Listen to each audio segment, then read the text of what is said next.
Hi, இன்றைக்கான Bhagyalakshmi review பார்க்கலாம். கோபி வந்து ஈஸ்வரியை வாங்கம்மா சாப்பிட்லான்னு சொல்லி கூப்பிட்றாரு. லேட் ஆகிடுச்சு, எனக்குலாம் சீக்கிரமாக சாப்பிட்ணும், அப்போ தான் செரிக்கும் அப்படின்ற மாதிரி அவங்க சொல்கிறாங்க. இன்றைக்கி ஒரு நாளைக்கு அட்ஜஸ்ட் பண்ணிக்கோங்கம்மா, வாங்கம்மா அப்படின்னு சொல்லி கூப்பிட்டுட்டு போகிறாரு. ராதிகாவோட அம்மா வந்து உப்புமா தான் செஞ்சு வச்சுருக்காங்க. ஈஸ்வரி வந்து நைட்டில் எனக்கு சப்பாத்தி தான் பிடிக்கும், நான் உப்புமாலாம் சாப்பிட மாட்டேன் அப்படின்ற மாதிரி சொல்கிறாங்க.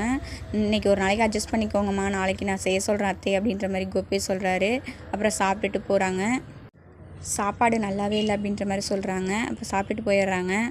தூங்குறதுக்காக உட்காந்துருக்காங்க. கோபி வந்து எங்கே தூங்க வைக்கிறதுன்ற மாதிரி யோசிச்சிட்ருக்காரு. அப்போ ராதிகா உடனே வந்து மையும் அம்மாவும் ஒரு ரூமில் இருக்காங்க, நானும் நீங்களும் ஒரு ரூமில் இருப்போம், இவங்க அத்தை எங்கே போவாங்க அப்படின்னு சொல்லி கேட்கும்போது ஈஸ்வரி உடனே ராதிகாவோட அம்மா ரூமில் போய் படுத்துக்கிறாங்க. உடனே கோபி சொல்கிறாரு, நீயும் அம்மா மையும்லாம் போய் ரூமில் படுத்துக்கோங்க, நான் இங்கேயே படுத்துக்கிறேன் அப்படின்ற மாதிரி சொல்கிறாரு. அவங்க அம்மா வந்து உடனே வந்து ராதிகா அம்மா உடனே பாய் எடுத்துகிட்டு வந்து போட்டு அவங்க வந்து இங்கே படுத்துக்கிறாங்க. அப்புறம் கோபியும் ராதிகாவும் அங்கே போய் படுத்துக்கிறாங்க. எழிலும் அமிர்தாவும் தாத்தா ரூமில் உட்காந்து பேசிக்கிட்டு இருக்காங்க. பாட்டி இல்லாமல் தாத்தா ரொம்ப கஷ்டப்படுவாருன்னு சொல்லிட்டு பேசிகிட்டு இருக்காங்க.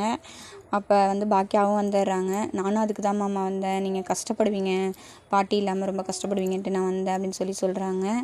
அதெல்லாம் எனக்கு எந்த கஷ்டமும் இல்லைம்மா, நீங்களாம் போய் தூங்குங்க அப்படின்னு சொல்லிடுறாரு. அப்புறம் எல்லோரும் போய் தூங்கிடுறாங்க. இதோட இந்த ப்ரோமோ முடியுது. Thank you for watch.